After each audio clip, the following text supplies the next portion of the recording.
Hello friends, आज मैं आप लोगों के सामने बात करूंगी एडोप्टोजेंस की, इनके बेनिफिट्स की, प्रिकॉशंस की और डोज की। तो एडोप्टोजेंस होते क्या हैं? एडोप्टोजेंस वो हब्स हैं जो कि हमें स्ट्रेस से बचाते हैं, हमारी स्ट्रेस हैंडलिंग कैपेसिटी को बढ़ाते हैं। इसे आप एक स्ट्रेस शील्ड की तरह समझ सकते हैं। ये स्ट्रेस के लिए एक शील्ड का काम करते हैं एडोप्टोजेंस।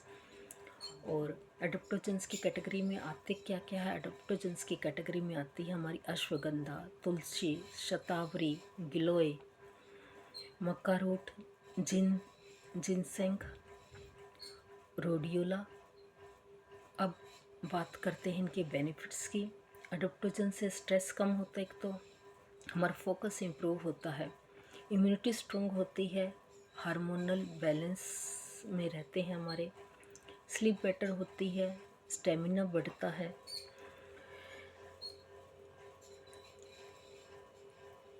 और अगर हम बात करें इसकी डोज की, तो ये हमें दिन में 1 से या 2 बारी हम इसको ले सकते हैं। इसका गाढ़ा सा हम बना सकते हैं इन चीज़ों का। और मैंने अपनी पिछली वीडियोस में भी आपको दिखलाया है, जिसमें मैंने टर्मरिक का भी यूज़ किया है, कच्ची हल्दी भी आप यूज़ कर सकते हैं। काली मिर्च को आप लास्ट में डालेंगे। काली मिर्च और नींबू को कभी भी उबलते हुए नहीं डाला जाता, उसको आप लास्ट में डालेंगे। जब गैस बंद हो जाती है तब काली मिर्च और लेमन डाला जाता है। तो आप मेरी पिछली वीडियो देखिए, उसमें आप बनाने की रेसिपी को देख सकते हैं, जिस तरीके से मैंने उसको बनाया है और जिन चीज़ों से बनाया है। और अगर हम प्रिकॉशंस की बात करें, तो इसमें जो मुलेठी है, लिकोराइस रूट भी जिसको हम कहते हैं, तो हाई बीपी वालों को नहीं लेनी चाहिए, क्योंकि इससे बीपी के इंक्रीज होने की सिचुएशन आ सकती है। अगर आप थायराइड की मेडिसिन्स ले रहे हैं तो अपने डॉक्टर से सलाह पूछें अश्वगंधा के लिए, कि आप अश्वगंधा को ले सकते हैं कि नहीं ले सकते। आप किसी भी एक चीज़ को हटा भी दें तो क्या फ़र्क पड़ रहा है? अगर आप 5-10 चीज़ें एक काढ़े में डाल रहे हैं, उसमें से एक चीज़ आपने हटा भी दी तो कोई ज़्यादा फ़र्क नहीं पड़ता। फिर भी आप किसी मेडिकेशन पर हैं तो अपने डॉक्टर से ज़रूर पूछें। और जो प्रेग्नेंट लेडीज़ हैं वो भी अपने डॉक्टर के सलाह के बगैर इन चीज़ों को ना लें।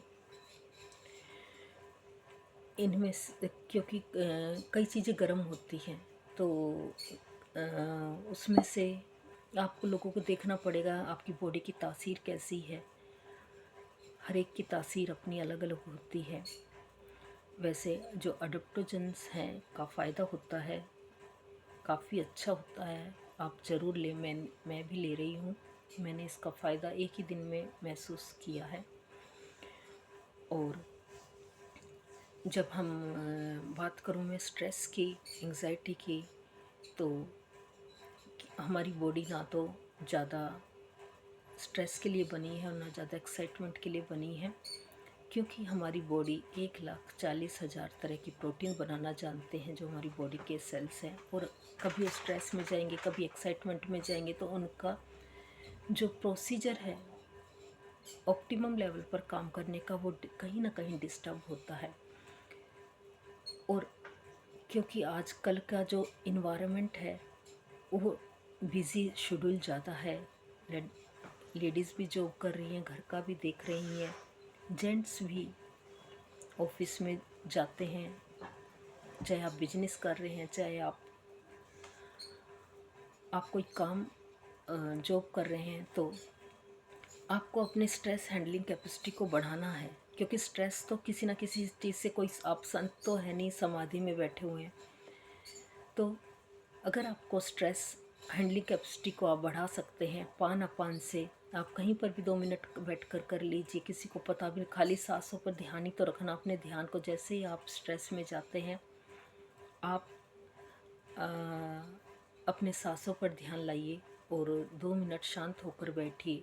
क्योंकि आप जिन चीज़ों के लिए स्ट्रेस ले रहे हैं, सबसे बेकार या बाहर की चीज़ें ठीक हो ना हो, आपके बॉडी का एनवायरनमेंट ज़रूर बिगड़ जाता है, आपके हार्मोन्स डिस्टर्ब होते हैं। और इससे ज़्यादातर बीमारियां फिर बोल देते कि हार्मोनल बीमारी है, ऑटो इम्यून डिजीज़ हो जाते हैं। हमारी बॉडी का असल में एक वेगस नर्व से कनेक्शन होता है। वेगस नर्व जो कि माइंड से भी कनेक्टेड है और गट से भी कनेक्टेड है। अगर हम गट में कुछ डाल रहे हैं तो इसका सीधा सीधा असर माइंड पे जाता है। अगर हमारे माइंड में डिस्टर्बेंस रहती है, इसका सीधा सीधा असर हमारे गट पर जाएगा। अगर हम स्ट्रेस लेते रहेंगे तो हमारा मेटाबॉलिक सिस्टम बिल्कुल बिगड़ जाएगा। हमारे सीधा सीधा असर हमारे डाइजेशन पर पड़ता है। हमारा खाना डाइजेस्ट ढंग से नहीं होगा और फिर यहीं से बहुत सारी बीमारियां आना शुरू हो जाती हैं। तो आप लोग अपनी सेहत का बिल्कुल ध्यान रखें। अगर आपको अच्छी लाइफ चाहिए, हेल्दी लाइफ चाहिए और लॉन्ग लाइफ चाहिए, और अपने डे टू डे लाइफ में एडोप्टोजन का ज़रूर यूज़ करके देखें। एक चीज़ और कहूँगी, आप अच्छी फ़ैट लें। अच्छी फ़ैट का मतलब ये है कि आप ऑलिव ऑयल को सुबह यूज़ करें, 1 चम्मच उठते ही ले लें, 1 चम्मच, आधी चम्मच स्टार्ट करें, 2 चम्मच भी आप ले सकते हैं। और लोग लेते भी होंगे जो लेते आ रहे हैं, लेकिन जब आप स्टार्टिंग कर रहे हैं तो कम से करें, कम से कम करें। और तिल का तेल भी आप ले सकते हैं। अब सर्दियाँ आ रही हैं तो तिल के तेल का भी आप यूज़ कर सकते हैं। उसको सैलेड पे भी डाल सकते हैं, ऑलिव ऑयल को भी, तिल के तेल को भी। और आप सुबह उठते भी ले सकते हैं। यह आपकी न्यूरॉन्स के लिए बहुत अच्छा होता है। Okay, thank you.